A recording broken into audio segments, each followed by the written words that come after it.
Hey everyone, and welcome to Already Cancelled. I'm Peter, that is Connor, and we are going to talk about The Leftovers Season 3. I almost said 1 there somehow, but Season 3, Episode 1, that's maybe where I'm getting the 1 from. It's called The Book of Kevin, so full spoilers for the episode, as always. Now, two things I want to say first, before we get to anything else. Number one, that music at the end, holy shit, yes, that brassy version of the main theme. Yeah, I'm yeah. into it, I'm way into it. I honestly, I still think you've missed the most important part of the episode already. I'm Like getting there's one thing that should have been mentioned first. I'm getting something else in a second. All right. But I just wanted to mention that first. I liked that music so much that, and because there was no opening titles this season, right? Yeah. And because of that, the credits at the end were much longer because all the names that would usually go in the opening titles were there. So this track got to play for a long time. I actually went back and listened to it like 3 times at the end of the episode. So, you know, Hmm. I approve of the new track and the music. Second thing, I didn't see any Australia in this episode. Okay. One, we're building to it. It was mentioned. It's still coming. It's still going to be You a need to get majority. there before episode 4 for you to win this. That's true. That is true. There's plenty of time. But two, you have missed already the most important part of the episode. Oh. What should have been the headlining piece of wording. I literally have no idea what you're about to say. Go for it. Gary effing Busey. Oh yes, yes, Gary It Busey. returns. I can't believe they made a callback to that joke. No, it's the best thing ever. Do you know the thing is? I didn't even recognise what the balloon was at first. I No didn't one did. recognise it. That's the point. And then he's like, no, he's going to come back on October 14th. Who? Gary Busey, man. He needs to know where to land. Oh, it's amazing. I love it. Oh, man.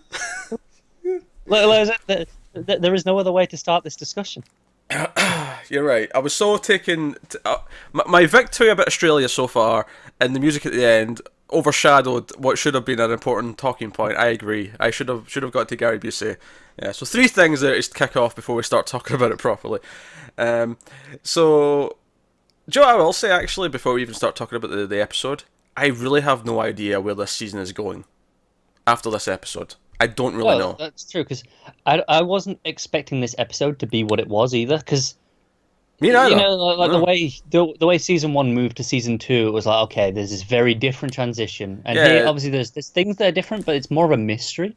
Yeah, kind of a fresh start, it felt like when we got to season 2. It felt like, yeah, we've kept the characters, but we've moved to a new town, new characters are here as well, all these... Whereas this does, even though there's a 3-year jump, right? So we're actually we're 2 weeks before the 7th anniversary of the departure, and so we have a jump, but it's like, no, we're still in Jarden, and we're still dealing with all that stuff. But before we get to any of that, we have an opening sort of sequence again, much like we had the cave sequence last year. Yes. This or last season. This season we have it's the early 19th century, a small community, and it's kind of this story of these religious followers, and one woman in particular who is like more devout perhaps than the rest of them, and they get these carrier pigeons that come in and tell them a date, and basically they're waiting for the date where God will take them, basically. Yeah. Which obviously has obvious correlations to the departure itself, and we see it sort of go through the cycle a few times where okay, the priest gets the date and he writes it up in the blackboard, and it's like, April whatever, January whatever, and on that day they put on their white robes, again white, very similar to the Guilty Remnant. You sort of think of them as you see this happening. Yeah, and this is one of those things, you're thinking of it immediately, and it's like the show still lacks some subtlety in its comparisons because it kind of when it edits, it intentionally goes, oh yeah, look, highlights the similarity for you. At the end of the scene, it makes it really clear that you were supposed to be thinking of them, but they go up on the roof, and I was actually thinking as they were climbing on the roof, because it's obviously these old houses, and it's like sort of like hay, it's like the main part of the roof, and I was like, man, I'm surprised that can take the weight of all these people like climbing on the roofs and dancing about up there. But they go up at night and they wait, and then the next morning, like, they seem kind of upset because nothing actually happened. And then he gets a new pigeon in, and it's a new day, and it's like, okay, it's going to happen this day, and she's still very hopeful, and everyone kind of, yeah, okay, alright, we'll give it another try. Then it doesn't work this time. And then the third time, now the husband is like pulling his hand away and he's not even wanting to be involved. But she's devout, which was making me think of Matt. I was thinking this is the Matt of this community, Yeah. where she's this hardcore devout, and she still climbs up. And even though it's a storm and it's like pissing or rain, I actually thought she was going to be struck by lightning because there was like a lightning storm in the background. I thought, like, it's there. It shows you, and you the music gets ominous, and you worry, don't you? because she's standing up in a house as well, so she's high up. She's sort of primed for it. And I don't know. I was thinking, oh, she's probably going to get struck by lightning, but she doesn't. She gets down the next day. You see her, she got the ladder out herself. She gets down. She's all wet and dirty. She's filthy because she's been out in the rain all night, and she crawls to the church where some of the others who have also done this are lying there. And much like the GR, she is ignored at this point. Yeah. Like what they believe in is forgotten, which I thought was a really interesting thing. That she reminded me of Matt, whilst her and like the group as a whole reminded me of the Guilty Remnant. I think that's a really funny comparison because it's kind of like, okay, so they're being ignored, and it's kind of like the GR, like it stops mattering, but at the same time, like Matt, she's so devout in her beliefs. And the idea that religion itself, kind of like the Guilty Remnant, is almost a new religion in a weird way. Where it kind of goes back to season 1 where Matt said to them like he doesn't understand their faith, but he gets their devotion. Yeah, the commitment. Yeah, and it was just interesting, like this weird comparison where it's just kind of like another religion, and even though they do things differently, like there's a lot of parallels to draw with how it's kind of over time forgotten, and people kind of look at it like, this is kind of old fashioned, and we don't really believe this anymore. And yeah, so this is kind of what happens to this woman in this flashback, and like you say, there's this transition where the camera like pans over and it transitions to the actual Guilty Remnant who are in the visitor centre in Jarden, where they were. And Evie wakes up and goes over to Meg, who's standing there, and is like, writes this, what are we waiting for? And she tells a story about what's their names from Vegas with the Tigers. Yeah, I can tell you the names. I'd heard of them before, but I can't remember them. They're famous enough that when they say it, it's like, okay, I know who you're on about, but I couldn't tell you who they are. But she basically ends the story with, eventually, you can tempt fate and lie with the Tigers and hang out with the Tigers, but eventually they'll bite your face off. And Evie kind of gets what she means by this, and she runs outside. Obviously, there's the security camera that comes in the hole to see if everyone's there, from the authorities, CIA, whoever it is. Evie runs outside. She sees like all the cops and FBI and whoever it is all leaving, running away. And she sees the plane, and I don't think I was expecting the opening, outside of the flashback thing, the opening scene of the episode to be the Guilty Remnant getting, missiled. Yeah, because it's that goes to show you see it in the reflection of her glasses. Yeah, and I kind of like it in her final moment. She's like, was this the good idea? Was this the right thing to do? That's it, isn't it? But it's a really symbolic statement, isn't it? They're literally starting this season by bombing the GR out of the way. Like, they're going to be a hole and they're a reminder, but they're not there. Yeah, like eventually they had to just take care of it. And this doesn't even feel like it comes out of nowhere either, based on a lot of that season 1 stuff with them like wiping out these like cults and stuff. Yeah, we set up that if the cults are, out of hand, they have authority to do this, it seems. Yeah. I mean, we find out later that they actually lie about it. They won't publicly come out and just say, oh yeah, we just bombed them to get rid of them. Like, they make up a story. But within the government department, it's like this is a known thing. Yeah, because we heard the stories. It's like they say there's a gas leak, and then one of them started smoking, and that's what blew them up. It's like likely story. It makes sense. That'd make a hole that big. Yeah, that's true. Joe, at first when I seen that hole, obviously it wasn't because it was next to the bridge, but I actually thought that was the lake. That emptied at first because it was such a big hole. I've been like, there's the empty lake. Isn't it? Yeah. But no, sure enough, that's just the crater where this visitor centre once stood. And we cut 3 years later, and Kevin's got a beard. Yeah. Which, approval, I do think it's amusing that's the most obvious way that they show time has passed, is they just give people beards. Yeah, 2 characters now have a beard. Matt's also got a beard. Yeah. So we got beards. And John. Oh, that's right. Yeah, John's got a beard as well. Well, I mean, like they went, how do we show the passage of time? Let's just give them beards. Every male character but Tom has a beard now. Hey, beards are better. So it's true. It's just factually true. Yeah, they're just better. Yeah. but yeah, and he's on a horse. He's a police chief again. He's now the chief of Jarden. He's on a horse. And he's like, people are asking, you actually have someone ask, like, do we need a wristband? Who obviously knows what it used to be like. And he comes over and says, no, not anymore. And he's like, follow me, I can show you where you can park. And he gets on his horse and he rides into town. And we see, guy up in the thing still there. Yeah, That's in still the a thing. pillar. And giant Gary Busey. Giant Gary Busey, which we get to. And that reveals that Tom is now a police officer. He's working for, talk about things being in a cycle. Because Kevin worked for his father when he's chief, so things keep going. But I think just to analyse this sort of section a little bit, and it seems like okay, everything's thriving, the town's sort of open, and even though they bombed the visitor centre, like the town itself has become this new kind of mecca. It's just more of a free for all. It's like everyone just gets allowed in, set up your tents. Yeah. I imagine there's maybe rules about them setting up tents in residential areas in the town, but like as far as the town square goes and stuff, it's like you can, why not? Yeah. Do your thing. But I like the symbolism of Kevin riding on a horse. Because there's no reason why he couldn't have a car. Right? There's no reason why... Like, obviously, you do get police patrols who have horses. That's a normal thing. But I like the symbolism of that. He's kind of like...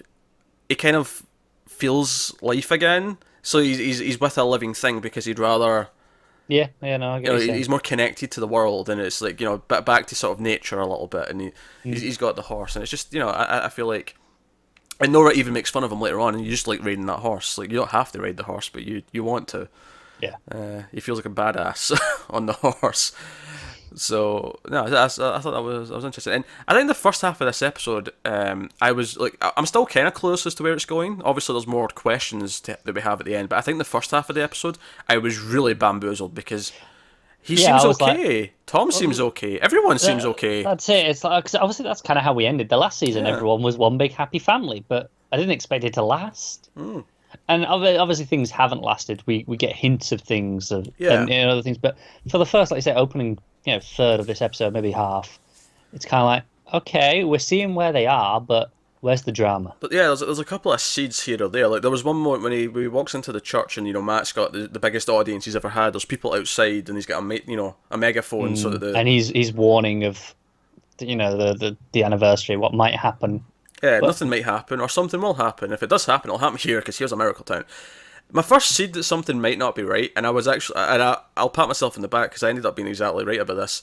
But when he tells Mary to stand, I was like, "Hey, my wife came back to life," and our son, we were told that was impossible, and I was like, I feel like she probably hates being paraded like this. And sure enough, we go later on. She looks so uncomfortable, like she's like, no, this isn't what I signed up for. Yeah, it's kind of like, I mean, Matt was, I think, genuine in all his love for her and wanting her back, but it feels like even just in this scene, you're kind of using her as a tool now rather than. He is. He's become. It almost feels like this is like the origins of his own cult. Yeah, I mean, after all, what is religion but a cult that's gotten so big that you have to just kind of become accepted? Yeah, you just have to kind of go with it.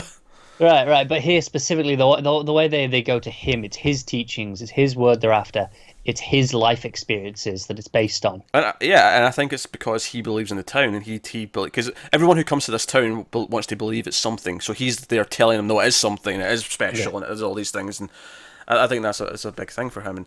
But and it's funny because I was actually worried at one point because they set up this surprise birthday, even though Tom clearly knows that it's going on. But he comes home and everyone's there, and I think even before this we already find out where John's. And I was not expecting John to be doing the handprint thing. And I'm like, no. Does she really have this ability now? What's going on? And they pulled the same swerve as last season actually a little bit. It was like almost a little mirroring thing with the same thing with Tom where. You find Laurie's actually in his ear, and she's actually on Facebook and researching the guy and getting information. And she's just found a partner willing to go along with it. Yeah, but she's basically doing the same thing where she's making people feel better, and they're kind of noble about it, and they're shredding the money they pay. And I like how Kevin's like, "That's $8. I mean, I'll take it if you don't want to." So, but and I definitely wasn't expecting John to lead in and kiss Laurie. I was like, "Oh right, okay, they're a couple now. Okay." Well, yeah. You hit me with so much here, show. And then it's like they're getting married. Yeah, they're getting married. We find that out later. So yeah, it's hitting with all these happy vibes. Obviously, Nora's with the DSD again. She comes by the police station. They're talking about how there's going to be more people coming to the town than usual because it's the anniversary. and she's going through some procedures with all the police. Like, yeah, if someone says departure, you have to come and see me, even though it might be because she even says it's maybe a common excuse for someone who's killed someone. They'll say, "Oh, someone's departed," but it has to go through. And there's like if they say that word, they have to go through the process of ruling it out with the law enforcement and sort of in correlation. But all so, but we see that she's quite. I mean, she's got a cast on, so she's something's with her arm. We'll find out about that later, I imagine. But they seem happy. She kisses Kevin. Kevin's happy to see her. They're both happy as can be. But it was funny because strange, isn't it? Given some of the stuff that that we learn. Well, this is the thing. During the party scene, everyone was so happy. They were talking and all that. And at one point, I was like, "Where's Jill? Oh my god, what happened to Jill?" And I started to really worry about Jill. And then, like 2 seconds later, the door goes, and it's Jill, and she's happy, she's back, and it makes sense. She's off at college. She's that age. Yeah, sure. And she comes in, and they're all like, she's happy to see everyone, and we see that they've all kind of bonded. Like, they're this kind of weird, like, mix of two families now, because Tom's younger brother's kind of going to be Michael. Yeah. But his sister's also Jill, and his mom's like used to be married to his adopted dad, but now she's not. Like, it's a really complicated, tangled web of, it's as complicated as you can get without incest being involved, quite frankly. Yeah, and I think it's like a big thing of season 1 was forming a family. Yeah. And like family being what they made it, especially between Kevin and Nora. And Jill by extension. And I think I kind of like the idea that the family I had before was also valid, and that's why it eventually kind of came back and mixed with the new families, because right, and that's it. And like, but by the end of season 2, we were going, oh, it's one big happy family, but it was literally one big happy family because it was excluding John at the time in that shot, but now it is all of that. Yeah, and John's obviously a much happier person now. So that's because And I felt really bad because when Jill's leaving, like they go outside and Kevin's saying, "Why don't you just stay? You don't have to drive back to campus." And he's like, "Ah, no, I'll make Mum feel bad." And so we get that Laurie's living next door with John, like she's living in that house with him. Yeah, she goes, "Oh," because he's like, "Why don't you just stay with them then? I don't care." Yeah, it's fine. Just stick around, just whatever. Like you're literally next door. Like I can just walk over and see if I want to. It's not a huge deal. There's clearly no animosity between the pair of them here. Oh, absolutely, and. Because it's even funny because in the scene before this, they're all sharing the stories of what they were doing when they turned 25, which presumably is what Tom has just turned. And he met Laurie, and like she hit the back of his car because they both had a green light. There was something wrong with the traffic lights, and he seen little Tom, who was like 2 or 3 or whatever at the time, maybe slightly older, but there's this sweet story, and I thought this is really weird. Like he's telling the story of how he met his first wife to her new fiancée. Yes, it's just. Weird tangled, but so anyway, so he's with Jill, and she says, "Does she talk about Lily?" And I went, "Oh shit, yeah! Where's Lily?" you like go, oh, I haven't seen her. What's going on? Do you know what it is? It's because there's another baby. I never stopped to think, "Oh, where's Lily?" You're right. Because even in that moment, like in when they're sharing the stories before Jill says that, it looks Kevin into the looks house over to her and she's with the other baby. So in your mind, nothing's changed. Yeah, it's like because obviously Mary and Matt have got this new baby, and it's like, and I'm like, no wait, yeah, Lily should be like 5 or 6 now, or 4 at least, like Yeah. So 4 to 5. Where is she? And I never even thought about it. But the way obviously they talk about this here, it's like something happened, and I don't know if it's like a super dark thing. I don't know if it's maybe they were just told, oh, for whatever reason, like we found the mother. Like maybe that's the thing. Maybe I forget her name. Is it Christine? Yeah, that sounds about right. Yeah, like maybe Christine came back out of the picture and like asked for her baby back, and maybe they can they do that?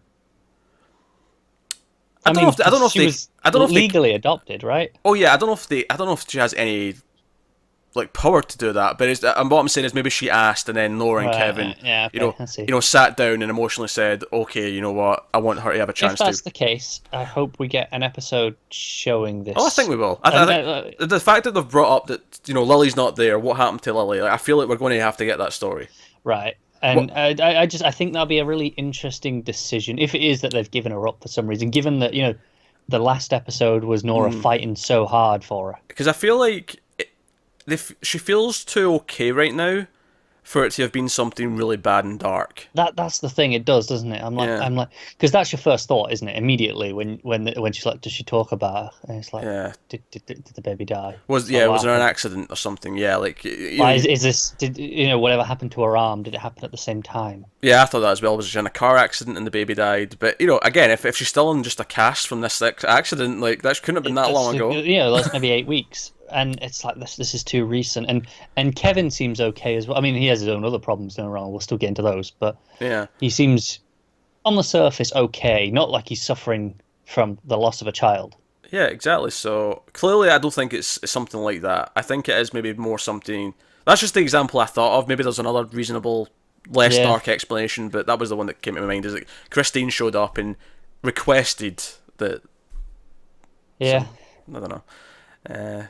But so I think during this first half of the episode, like, everyone does seem happy. Kevin especially, I think he's the happiest we've ever seen him.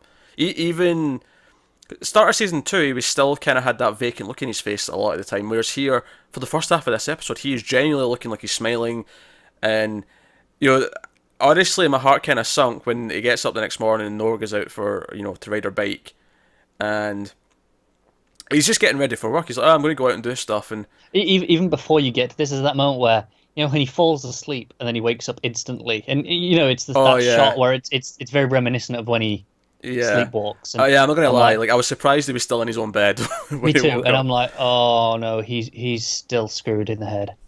As much as we're seeing that he's okay, he's not really. That shot, even though nothing actually happened, it's just enough to let you know that things still aren't right. I think maybe it's not so much that things are already bad, but it's maybe just showing you that the possibility's still there. He's not he's not 100% okay. Yeah. Like it just shows you that he's not as he's much good better. as he seems. Absolutely. So, but it's just the possibility's still there for things to relapse, and I think maybe part of what that story will be, maybe it's like, okay, was that trip to the hotel complete bullshit? Was it all in his head? Is he worried that that's now what it is, and it didn't really deal with anything? He thinks it dealt with something, so that's why she's not around anymore. Is this about dealing with it properly? Because there's that moment when he sees Laurie, and we've not talked about who showed up at the police station yet, but he asks her about the guy, and we'll talk about him in a minute. She criticizes him, says, "Oh, you don't tell someone who's delusional. You don't someone who's that deluded that they're delusional." It's like, you told me about Patty, and I'm okay now. It's like, and there's this hesitation on her face, where she's like, yeah, of course you are. I'm like, that didn't sound convincing. That did not sound convincing, Laurie. And there's that great one. He's like, you told me I was delusional, and she went, yeah, and you went and drank poison. Yeah, but exactly. And then he says he's okay now, and I'm like, but is he? he? Is that the point of that scene? Is that not really a proper fix? He just thinks it is, but I feel like she knows that he's not really okay, but she's like, it's not my place to say anymore. maybe that. I feel like maybe it's not so much that it's not her place to say, but maybe she is doing what she was basically saying to him in this scene. She's being there and looking out for him. But she's not telling him that he's deluded. Like rather than she's giving basically stealth therapy in a weird way. Just being around, being a friend, by Yeah, that's what you're saying. Because they're very casual in this scene. I think one of them used a nickname for the other one. Yeah, might have.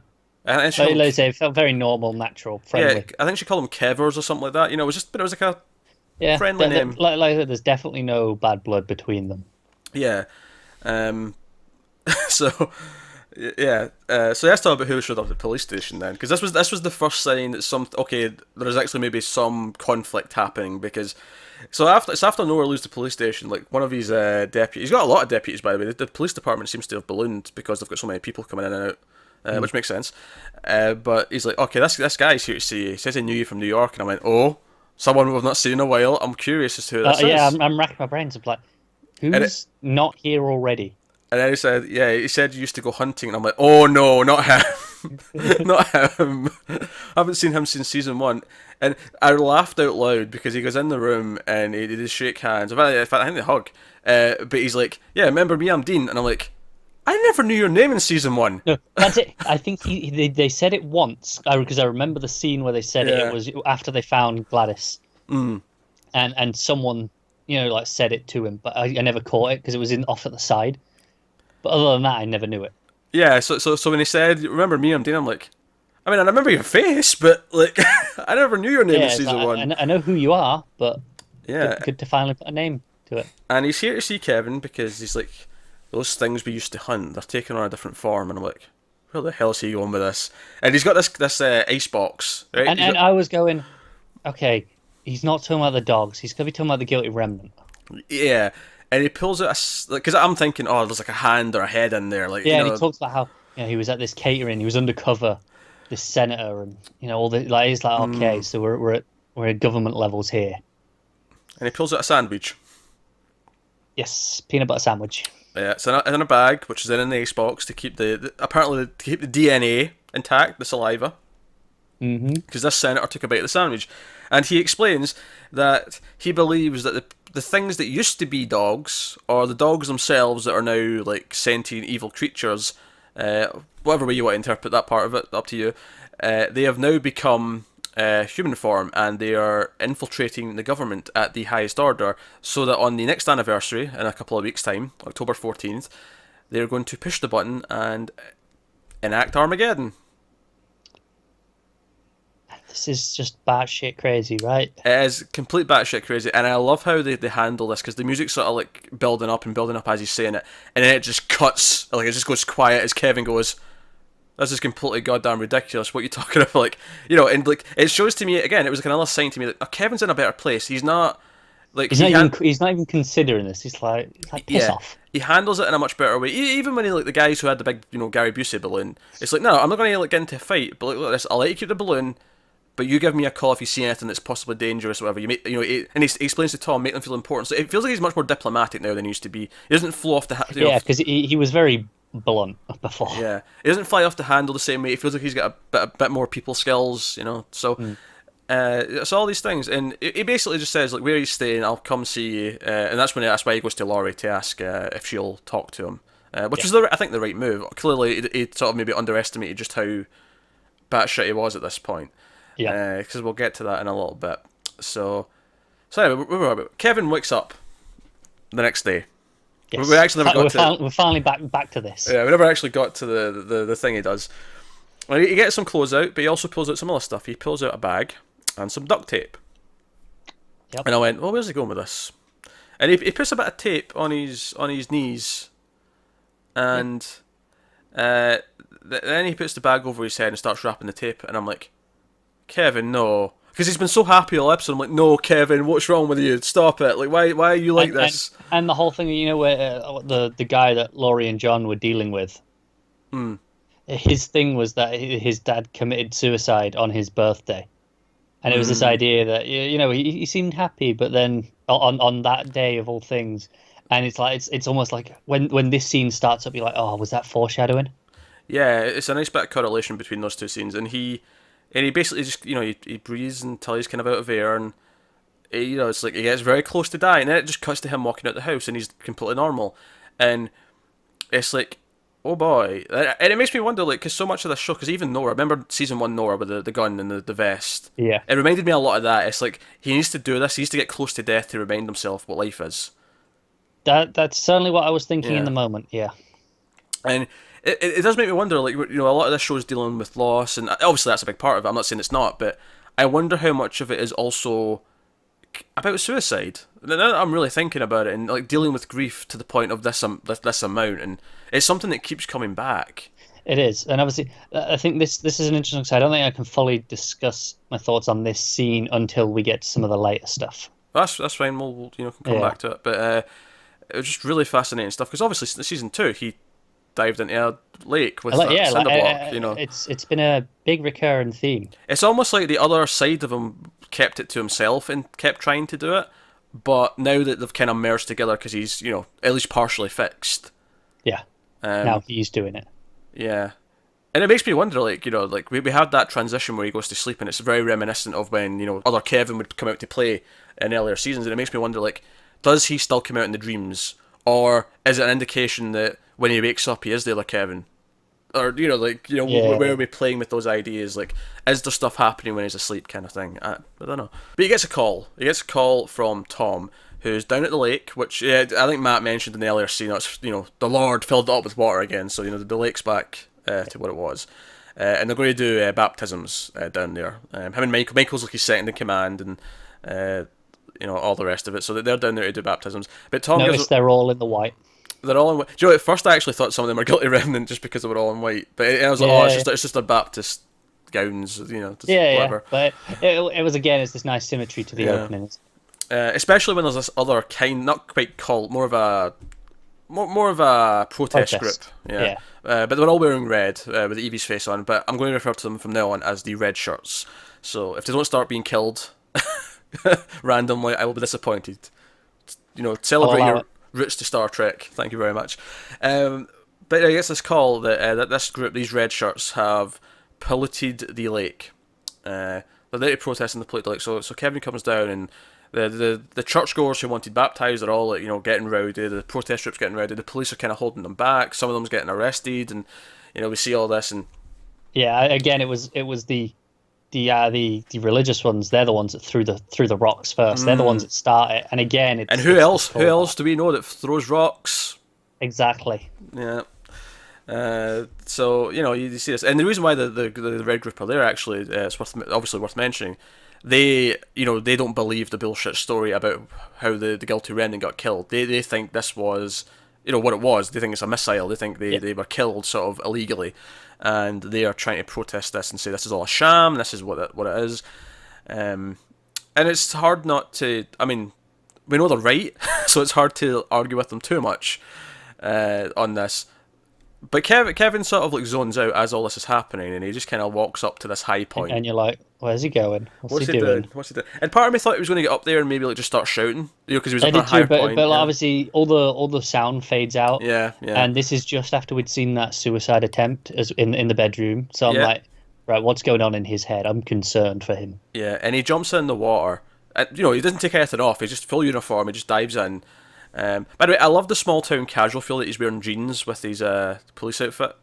Yeah, it's a good touch, isn't it? Yeah, but he jumps in and he just swims, and everyone stops fighting, and they sort of look over like, what's he doing? And he swims over to one of the canisters, several of these big sort of canisters that say, I don't know, radiation on them or something. I don't know, whatever it said. And he actually sniffs it, looks inside it, and then sort of takes a drink a little bit of the water and says, "It's fine, it's just a prank. They were empty." And sure, and obviously, which I was happy about, because I feel like I believe these protesters, because they're like, oh, this is an awful thing, this cover up. But it would have felt weird if they'd actually polluted it, because it feels like that's kind of against what they're supposed to be doing. Surely. Yeah. So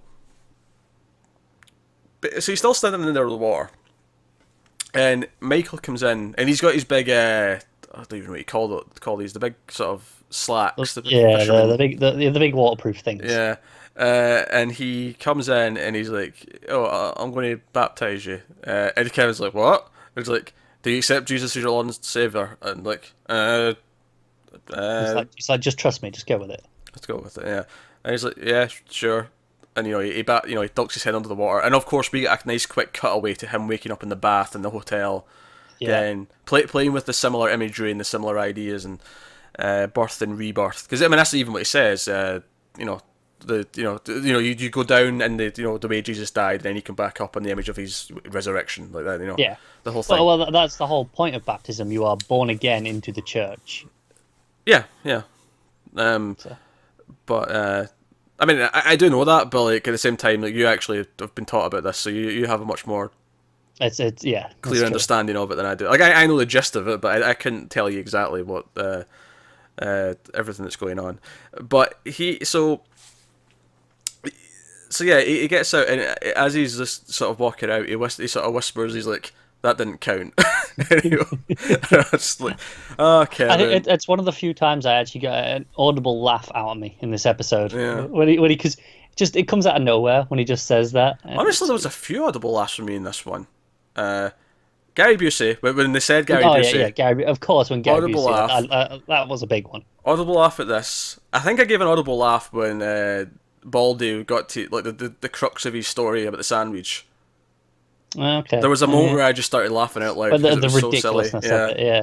No, so there was a few funny moments in this one. I can give them it.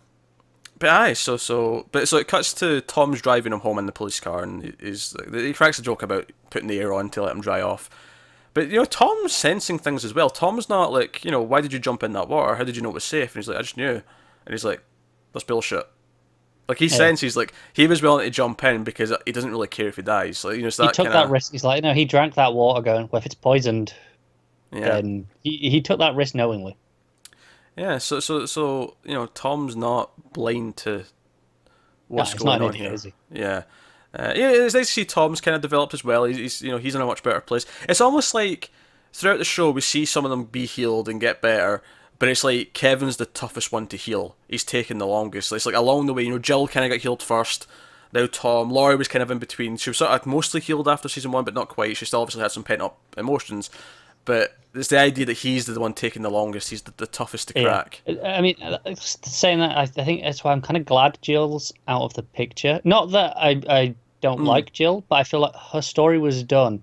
And I feel a lot of season 2, she had a few smaller moments that played off other people, but she didn't have her own thing in season 2. She didn't have her own plot that needed to be there. I don't know if there'll be much of her this season, because again, they have a nice excuse. She's away at college. We don't really need to have her around. That's what I'm expecting. I'm kind of thinking that they've done that because they know her story's done. We don't really have anything that we need to do with her, so let's just not have her around for all of it. But then again, maybe they do. Maybe we'll see her in college. Maybe she'll have... Maybe they will. I could be completely wrong. Maybe she'll get an episode. It wouldn't be the first time it cuts away to something completely different, would it? Yeah.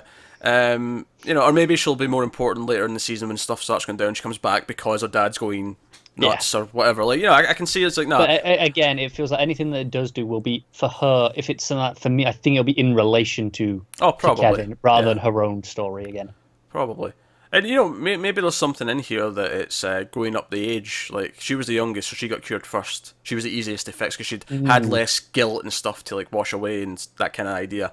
Then Tom and, I mean, that assumes that Laurie's not completely cured yet and she seems okay, but, I'm just looking into it, like, is there something in there, like, because she's the youngest, she was the easiest to kind of... I mean, you could argue Tom and Laurie kind of happened at the same time, though, didn't they? Yeah, kind of, yeah. So driving back, and of course this is where things get really exciting in terms of action. Things escalate suddenly. Yeah, business picks up, as some might say, and Baldy, aka Dean, I still call him Baldy because like this Dean name is so new to me. He's always Baldy to me. It's alien to me now, but he's standing in the road with a sniper rifle and he's shooting at him just like the dogs, and obviously the windshield gets hit a couple of times. Car, veers off road, hits a post or whatever, and Kevin goes, they're down. Kevin's going for his gun, and it's not quite. He's yelling at Tom to just stay down. Yeah, the gun's not working, presumably because he jumped in the water with it. That's maybe why it's jammed or whatever. Yep, probably. And he's yelling for Tom, but we don't see Tom. We actually think, it's something bad, like one of the bullets hit Tom. Like, because we're not seeing the inside of the car because we're with Kevin outside, and obviously he's worried as well. He's just shouting like to Tom to get down. He's shouting at Tom, but he's also trying not to get shot. There's a lot going on. He's trying to handle the situation. And his gun's not working, and Dean gets really close to the door, and he points the sniper rifle at him point blank. He's like, "You've changed, Kevin. I'm really disappointed that you've changed." And just as he's about to pull the trigger, gunshot goes off, and obviously you immediately go, Tom's just shot him. Tom is okay. He's at the other side of the car. He's shot him, but you see it again. It's all from Kevin's perspective because you just see all the blood splatter hit his face. That's what you see. Some great looking blood, actually. It was actually. It was a good bit of splatter. It was a very good colour. And I'm sure people who just watch your TV reviews think it's weird when I say something like that. But as someone who watches a lot of horror movies, I appreciate a good bit of blood splatter, and it was good. There's an art to it. There is. So we see after this, Kevin's trying to convince Tom, go, you need to talk to someone, talk to a therapist. You need to, even though it's part of the job, you need to go and go to counselling afterwards. You have to do this. Trust me. And he starts talking about how he killed someone, and now he could have theoretically killed someone on the job that we didn't know of, but it cuts to what he's talking about, and he gets more into details, and he's talking about Patty. He's talking about in the dream the doppelganger who was the body double. Had the guards and the guards. Yeah, and you're like, right. So even if because there was that line earlier on where it was like, it was all in my head. And he kind of, that's the public front he's given. But the way it's affected him, regardless of whether it was in his head or Yeah, not. it's like It is real the way he feels about he it. still feels the guilt for killing someone, even if it was kind of in his head, and even like because at another point it cuts just quickly to him pushing her down the well, and it's like that's still with him. That memory of Yeah, doing that. and there's that moment where, as much as he says, "Oh, it was all in my head," I don't think he believes that. I think he believes that it's real because he has to. Because Well, otherwise, why is he feeling this guilt? yeah, well, I don't think he believes it knowingly. I think it is real to him, but he's denying that it's real to him. But he feels it. If that makes Yeah. sense. You know, Yeah. he will say it's in his head no matter what, but he feels it as if it is real. Yeah. And that's maybe why it's even more scary to like admit and say it that it feels real, because that makes him crazy again to him. Yeah, and we know how big a fear that is for him. So, so he's telling Tommy to do this, and so he gets home, and Mary's there with Nora, and he sort of interrupts the conversation, and Nora's like, "Oh, can I tell him?" And Mary's like, "Yeah." And she says yes, obviously, because she's soon enough he'll know anyway. Like, you may as well. And she's like, "Oh yeah, Mary's leaving and going back to New York with the kid." And he's like, "Wait, without like for how long? Without Matt?" Kind of asking the obvious questions.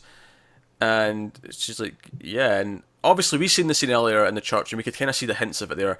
But Kevin, justifiably so, kind of defends him, tries to like stick in, like he stuck with you all those years while you were sick. He took care of you, and you're just going to give up like that. Like you're not going to try and talk to him about it, make it work, blah blah blah. And but at the same time, you understand where she's coming from. You know how devout Matt is to everything he does, and how sort of dead set he is, and how that she maybe would become this prop or be sidelined for these reasons. And it's when he's trying to defend Matt that she comes out with the, "Do you know he's writing a book about you?" It's before that. There's another moment that got to me where go on. she says how Matt doesn't even let her leave the confines of the park because he thinks that the spell will just wear off and she'll slip back into the coma. And again, it's this idea that Matt's really quite controlling, and I'm kind of worried that Matt's going to be the villain of this season. Like right back to the start of this episode where how we were saying that woman, she's kind of a cross between Matt and the Guilty Remnant, and you can see then Matt being the leader of the new, not the actual Guilty Remnant, but a new whatever fills that thing. void. Because like I say, we had Matt giving the speech at the church, and it felt very cult leader. We have when they were all with the protesters, the red shirts, they were the ones that they're in white. Again, bringing that to your mind, they're the ones throwing rocks. Again, we've seen these parallels. We see here now that we get this idea that he's really controlling him with his wife. And it's because Kevin even says, like, I know he takes this a bit far, but his heart's in the right place. And up until now, we'd agree with him. I think like his heart is always in the right place. I still believe that. I think at least from Matt's perspective, everything he does with the best of intentions. But maybe he's misguided. Maybe we'll see. But of course, Kevin's like, "What do you mean he's writing a book?" He's like, "Oh, he's writing. He thinks the New Testament's too old." I like that line actually. I thought it was a good line. Yeah. He's writing a book about you, and he's like, "Nora, did you know about this?" And she's like, "No, I didn't." And I believe her. I actually think Nora didn't know about this. No reason for her to say otherwise. Yeah. So this channels the conversation a bit, and Kevin goes off to find him. Storms out of the church. He's like, "Michael, get out!" And of course, there was a hint of this earlier on where Michael shut the laptop, and he's like, "Oh, were you watching porn?" He cracks a little joke, but obviously he was hiding something to do with whatever this is. Even though it turns out it's only a handwritten copy he's got, but presumably he was still doing something on the laptop related to it, or you assume so. Yeah, maybe he was photoshopping the cover. Yeah, just don't know. But I like how immediately Michael's just like, Matt, he knows. Again, this because Kevin, Michael has this sense. Yeah, because Kevin tells Michael to get outside. I need to talk to Matt, one-on-one, because this is going to be a heated conversation. And he just looks over at Matt and says he knows. It's like he's figured it out. And then of course, like it goes a little bit, and then John comes in.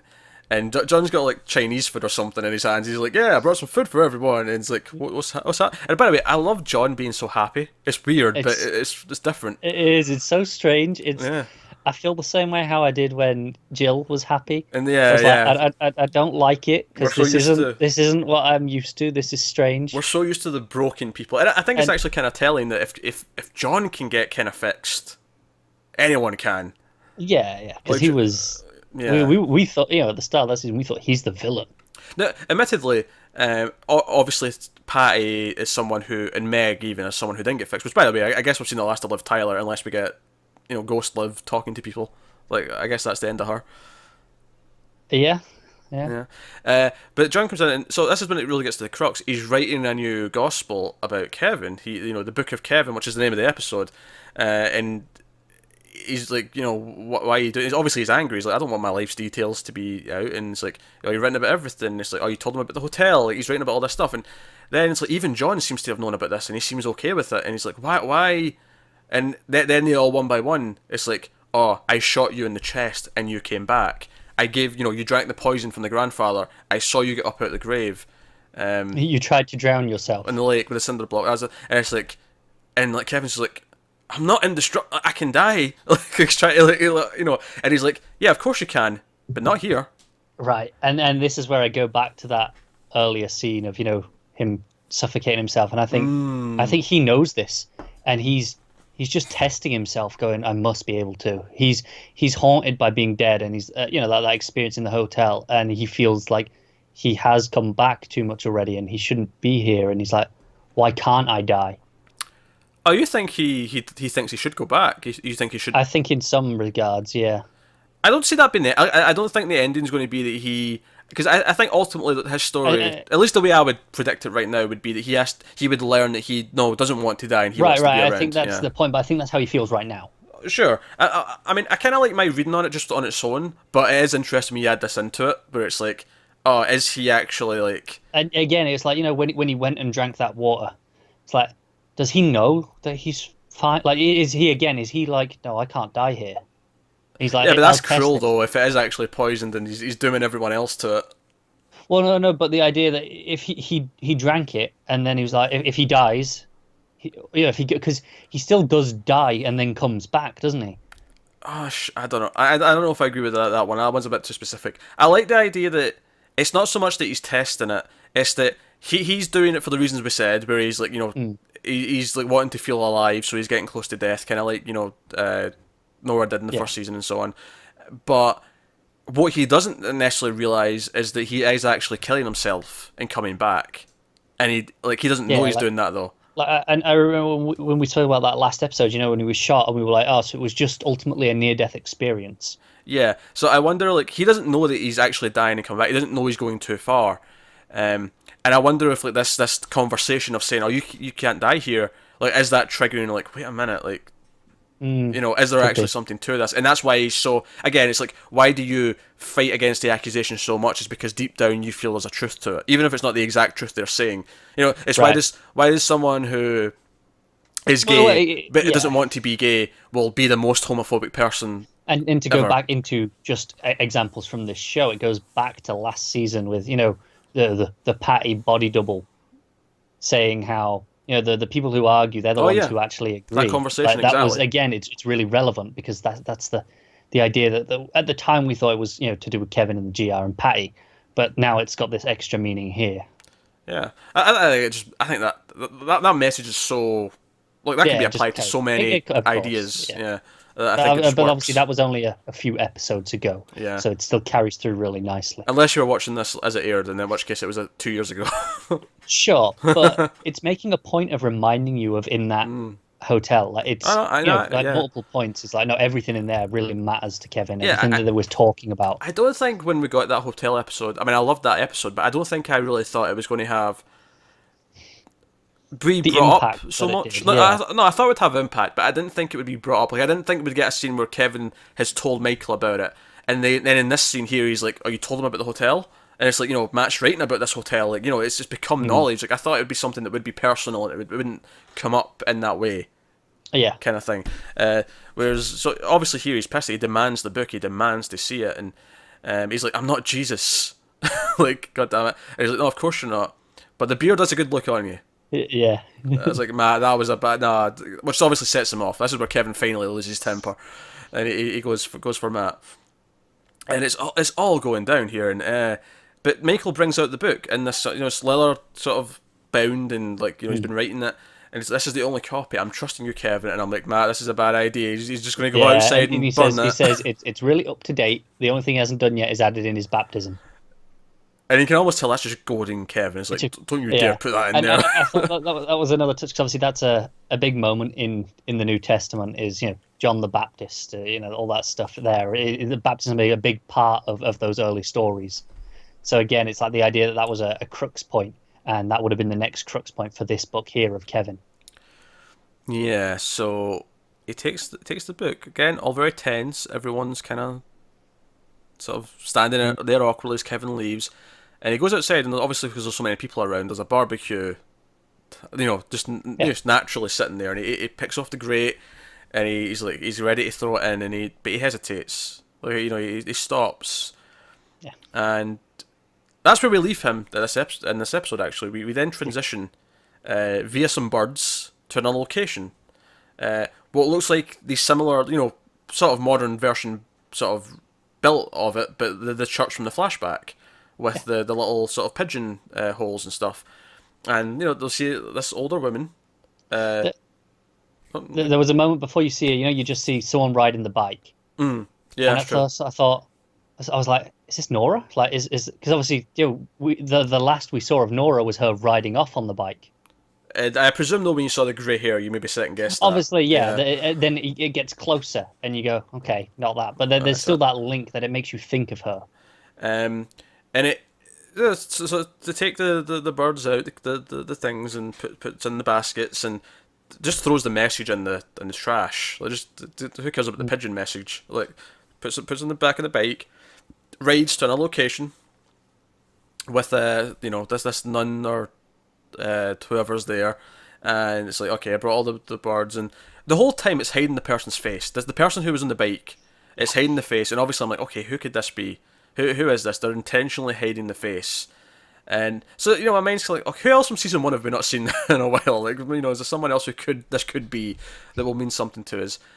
And, and then this woman just randomly says, does the name Kevin Garvey mean anything to you?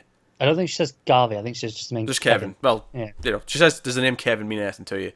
And that's when the old person sort of like, the camera like shows from their, the side, and they come up into frame. And it is Nora. But she's old. She's got the old hair. She's got the old age makeup on and all that. What's funny, I actually did not intentionally see an image, but back around the time like this was still airing, a few months ago, of an old aged version of Nora.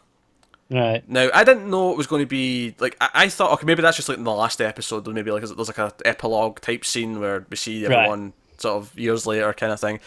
But she didn't look like this though, so I don't know where that's going. But so I actually discounted Nora just because I've actually seen Nora in old age makeup and it didn't look like this. Yeah. So that was kind of, it put me in a false sense of knowledge there. Obviously, when I glimpsed at this image by accident, it was on a news site. It was just there as the headline thing. And I just went, "Oh no, away from that! I don't want to see anything." But I did pick up her face. Happens to the best of us. But so when I saw this, I was like, "Oh man, this is going to be something that's like, maybe it won't come back to the finale, but maybe it will be something we see like glimpses of all season. I don't know." Yeah, and I'm like, okay, where's this going? And I thought, oh, flash forwards, Damon Lindelof's back in the business. But no, it's exciting because obviously there's no tell that it's changed time period. There's no tell at all until you find out that's Nora. Right. It just follows the birds in the sky. You get to this new location, and this is where, and she says no to the question. By the way, does the name Kevin mean anything to you? And she's not. And this woman thinks her name is Sarah. She calls her Sarah. Yes. So she's going by a different name. And obviously she's affected. She's not looking at the woman when she hears it. She hears the name Kevin, and you can tell it does affect her. It does mean something to her. She pauses. She thinks, but she says no, and that's when the brassy version of the main theme comes in, the new version, which I loved, and that's how we end the episode. I think the brass was a real interesting choice because there's 3 connotations of brass. Usually, one's fanfare. One you got your heroics. Yeah, your heroics. The second is military, which I think we can count out. Yeah. The third, which I think is the one here, is religious, because obviously, it's like the idea of angels with trumpets. Yeah, I think that's part of that. Obviously, it's a very heavy brass. I mean, was like a tuba or maybe or some horns. Yeah, It wasn't a trumpet though. trombones. It was it was definitely one of the sort of the lower end brass instruments. And I think what it does is it gives it this epic feel. Like it is, to sort of piggyback on the idea of religion. I will take that away and say it feels biblical. Yeah, no, In scale. I'll allow it. Like it just kind of felt like, oh man, what is this season doing? This is bigger than what it felt like before. This feels like, Yeah, all of a sudden, like, and again, it's done this every season. Like, because the first season was okay, it's contained to this town mostly, but we get a sense of a wider world. And season 2 opened it up. It's like, okay, this is the real bigger mythology. There's stuff going on outside. I feel like it's going to go places here because we're exploring the idea that, because we've talked about this, like start of season 2 when we found out about him being in the light with a cinder block and then it emptied to save him. We talked about biblical is the word we use there. Yeah, we said, is someone looking out for him? Even if it's not actually religion, maybe like, because this is the sort of thing where the show could go down a path where, well, religion's how people interpret it, but it's not really like anything and like even people at say. that time we said divine intervention, and that was a phrase that came up in this episode as well when he was telling the story of, the fireman in Laurie. Yeah, and the fireman's looking after him. Yes, exactly. But it didn't go down well when he said divine intervention. They kind of looked funny at him. Yeah. Yeah. So, it feels like the story. I feel like whatever it's going to do, it's going to be this very encompassing story that's it is going to tie into how they all end up when they're older, and it is going to. So like. And I'm fascinated because I had no idea what to expect from season 3. And I still kind of don't. Like as much as we're talking about, it feels like it's going to be big, it's going to be grand, it's going to be all these things, but I don't really know where it's going. I don't know where it's going, but it's presented me enough. We're going. It's telling me this is big, this is different, this is something else. And it also makes me ask the question, like even just specifically this whole book idea, like. Where is this going? Like, does he let them write the book, and does it actually become a thing? But can he? Because this, like the idea at the end here, they're like, oh, does the name Kevin mean anything to you? But if that had become a book, like if he'd become the next Jesus, then the name Kevin would mean something to everyone, surely. No, but that's exactly why it could still be, because the person who's asked is Nora. Like, what if it does? What if the reason why she's asking is because it is this biblical figure to her, and she brings it up, and Nora's like, no, in response. Mm-hmm. Okay, I see what you're saying. Nora is one of the few people who would actually answer that out of. Like, she doesn't want to admit that she's involved in it. Maybe that's why she changed the name. Maybe, yeah. Because in the book it says, "Oh, Nora was here. Nora was doing all these things, and she wanted to get away from that." Yeah. That makes a lot of sense, actually. Yeah, there's a lot of stuff going. So I don't know, but the important part is none of this hints at Australia. No, there was the one mention. One mention, he mentions his dad went off to Australia. That's it. I'm not discounting it yet, though.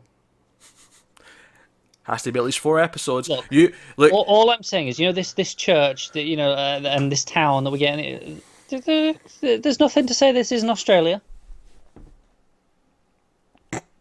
She didn't sound very Australian, but I don't care.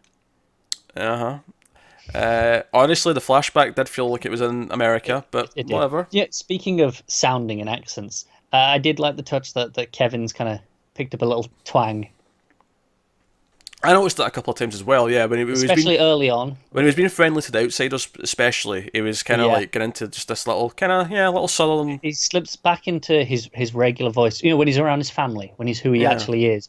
But it's like this public persona it's a bit friendlier. It's like it's supposed to say he's a local. He knows what he is, where he is. He knows what he's doing. Yeah, no, I think that's a fair point. As for the quality of the episode, like in terms of enjoyment, like obviously we got a lot out of it. We talked a full hour here, with a lot into it. I will say, much like the season 2 finale, it didn't feel as focused as a lot of the season 2 episodes.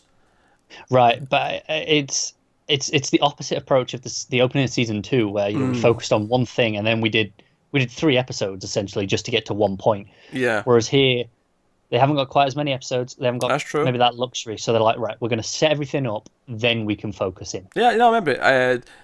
But that was just one thing I kind of noticed. And Yeah. also, no opening titles, best thing ever. Because not only did I not have to sit through either the season 1 opening titles, which I didn't like, the season 2 opening titles I didn't like, I got to have extra long ending credits with music that I actually did like. So you know what? I'm okay. And also, it's just strange to have it uninterrupted. Like, it just goes. It's like, okay, that's it. Where there is Do you know what I no. think it is? I think that is we got 8 episodes. We're not wasting 2 minutes per episode on this stupid opening title sequence. It might well be that, and but I like how, because when you have an opening title sequence, you have to build in the bit before. You got to pause at the right moment and then go into it. Yeah. You can't just have it anywhere. Which, to be You've got to fair, have here a would be moment. easy. It's the rocket. The rocket hits Sure. Evie, cut to credits. Right, that's fine in this episode, but I feel like they're setting a precedent where Mm. there isn't going to be that every episode. They want it to feel continuous. They want it to have this whole feeling to it where there isn't a break. There is no time to think about things. You experience it. So it's this whole other effect that they've created. Well, we'll see. We'll see where it goes, and that won't be Australia. So thank you very much for watching. Praise Gary Busey. He will return He will return. to Earth. I actually did a movie on streams after midnight a couple of weeks ago with him in it. Silver Bullet, Stephen King adaptation. He was the weird uncle. You really don't see him enough, do you? No, and the mother gets uncomfortable because Because Gary Busey's smiling now. Well, no, because it's her brother Gary Busey, but he's with her son, and she's worried he's picking up all these bad habits because Gary Busey he's basically just playing Gary Busey. I'm like, if Gary Busey was your uncle, I feel like this is exactly what would be happening. It would be just like this. So, he also builds the kid's in a wheelchair, and he builds him like a not quite rocket powered, but it's basically he turns a motorbike. It combines a wheelchair and a motorbike together, so it actually drives. And I'm like, there comes a point when you need a license once it goes fast enough. There's a car chase with it and everything. Oh, I should watch this movie. you should. It's not a great movie, but it's definitely. Do you know who's in it actually? Everett McGill from Twin Peaks, Big Ed. Ah, okay. He's in it. This doesn't. I wasn't going to say this sounds like a good movie, but it sounds like it'd be a fun time. No, it's a fun time. It's not the werewolf effects are a bit cheesy and whatever, but it's a solid watch if you're into this kind of thing. Anyway, let us know what you think of this episode in the comments below. Like, subscribe, all that stuff. Get us on Twitter at mailed_fuzz for channel updates. If you want to support the channel, head over to patreon.com/mailfuzztv, and you can do that over there. But otherwise, that is us. So thank you once again for watching. Keep watching TV. We'll see you next time.